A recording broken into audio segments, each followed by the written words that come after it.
Mr. Rene Ritchie, he's got the silver button, boys and girls. The real impressive award isn't like the plaque. It's when you can willfully spread coronavirus disinformation and they won't block your channel or demonetize That's when it. you know. That's when you know you've really succeeded on really YouTube. made it. Previously on TWiT.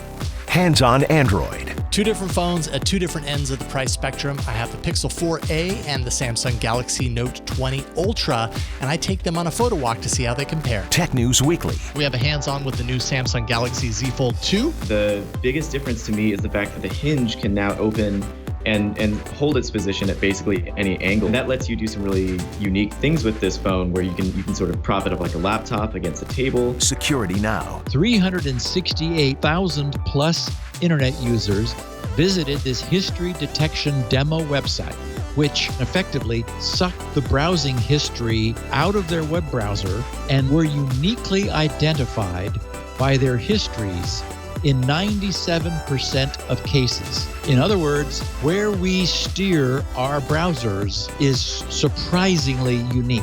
TWiT. Download in place.